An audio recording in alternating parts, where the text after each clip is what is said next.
Ubu butumwa mubugezwaho na Ministry of Unlimited Holy Ghost. Muri kumwe n'amahoro Dieu d'amour. Umuzingo ni uwa kabiri witwa kuza ku bwami bw'Imana.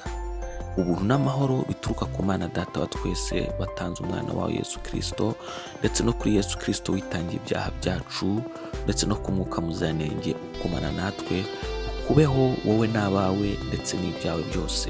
Icyigisho cya 234 turacyari kwiga ku butumwa bwiza bwa Yesu Kristo. Reka dusenge. Dushimiye Imana Data twese mu izina rya Yesu. Dushimiye kugira neza kw'Imana kubera ko urukundo rwayo rwabanye natwe, waturinze nyakubahwa Imana tugeze amasaha tukiri bazima. Izina ryawe rishyirwe hejuru kandi ryubahwe. Haleluya.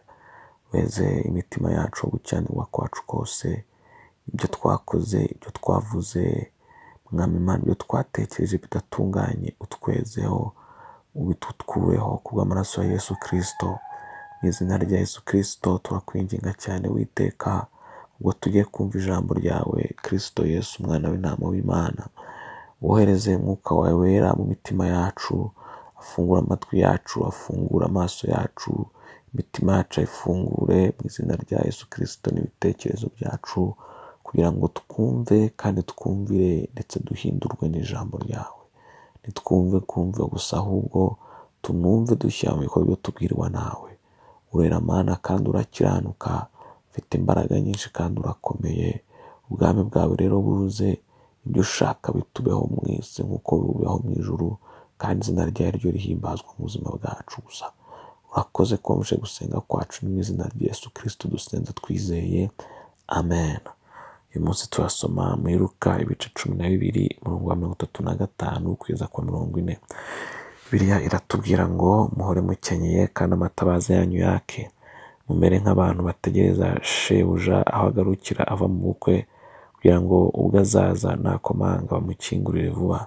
Hahirwa abagaragu shebuja azasanga bari maso. Ndababwira ukuri yuko azakenyera akabicaza akabahereza. Naza mu gicuku cyangwa mu nkoko agasanga bameze batyo, bazabahirwa. Kandi mumenye ibi yuko nyir'inzu yaba yamenyaga igihe umujura azazira, yabaye maso ntiyakunze ko inzu icukurwa. Namwe muhore mwiteguye, kuko umwana w'umuntu azaza mu gihe mudatekereza. Ibyo biri muri Luka ibice 12 umurongo wa 35 kugeza kwa 40. Kuba maso nicyo cyisho tugiye kwiga uyu munsi, cyangwa kutarambirwa kuba maso. Kuba maso ntacyo bihindura ku cyo utegereje. Nta kintu kizakubaho kubera ko uri maso, kandi kutaba maso kwawe ntabwo kuzabuza ibiba kuba.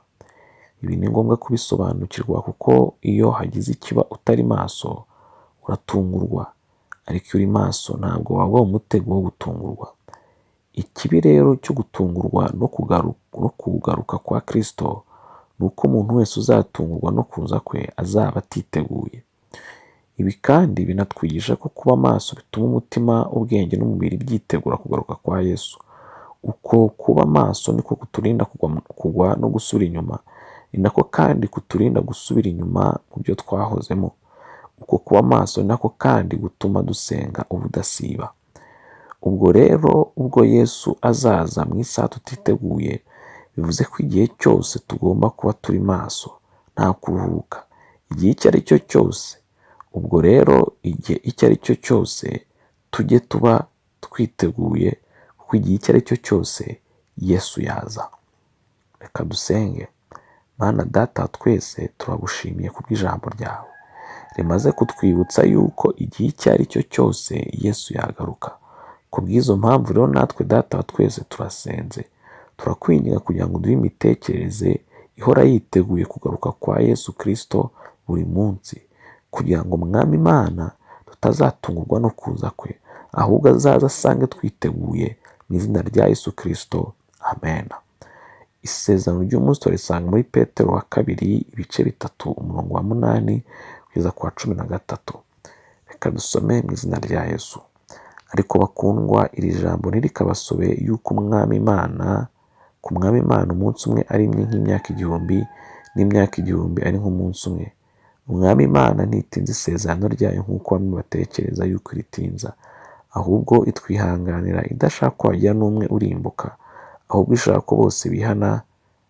Ariko umunsi umwami wacu uzaza nk'umujura, ubwo ijuru rizabaho hakaba n'umuriri ukomeye, maze ibyishingiro ibyo byose biremeshwa bikayengeshwa no gushya cyane, isi n'imirimo irimo bigashirira. Nuko ubwo ibyo byose bizayenga bityo, yemwe uko dukwiriye kuba abantu bera kandi twubaha Imana mu ngeso zacu, twebwe abategereza tugatebutsa umunsi w'Imana uzatuma ijuru rigurumana rikayenga, kandi ibyishingiro ibyo byose biremeshwa bigashongeshwa no gushya cyane. Kandi nk'uko yasezanije dutegereje ijuru rishya n'isi nshya ibyo gukiranuka kuzabamo. Ibyo biri muri Petero wa kabiri ibice 3 umurongo wa 8 kugeza kwa 13. Uwiteka agumisha ko kwifatanya natwe, Imana igumisha ko kumva ijambo ryayo. Ndagusaba umugisha ku Mana kugira ngo Uwiteka akuzuze urukundo, akuzuze gukiranuka, akuzuze guca bugufi, akuzuze umwuka wo kuba maso. Kandi ndagusengera cyane ngo uko bwije n'uko bukeye Imana ikuzuze imbaraga zo gukomeza gushyira mu bikorwa ijambo ryayo. Mu izina rya Yesu niko ngusabira, mu izina rya Yesu niko nkwingingira, ngo migendere yawe yose unezeza Imana, ngo mivugire yawe yose unezeza Imana, ngo ubushake bw'Imana nibwo bukubaho gusa, ubwami bw'Imana nibwo butwara mu buzima bwawe gusa, kandi mu izina ry'Imana gusa ry'uhimbaza. Mu izina rya Yesu Kristo ngusengeye nizeye nanjye nisabira. Amen. Ushobora kudusura kuri urubuga rwa Facebook cyangwa rwa YouTube ugasangiza inshuti n'umuryango wawe ijambo ry'Imana. Buri munsi haba ari icyigisho. Soma kandi wumve buri munsi ijambo ry'Imana bidashidikanywaho, urabona uko kw'Imana mu buzima bwawe. Yesu aguhe umugisha kubwo kubana natwe. Imbuga za internet wakoresha mu kudusura urazisanga munsi ya video. Ubutumwa butegurirwa na Ministry of Unlimited Holy Ghost, mwabugezwagaho na Mahoro Dieu d'amour. Ubuntu n'amahoro bituruka ku Mwami Yesu Kristo bikomeze kubana namwe, kandi umwuka wera ababashije gukomeza gukora ubushake bw'Imana mu buzima bwanyu bwa buri munsi. Amen.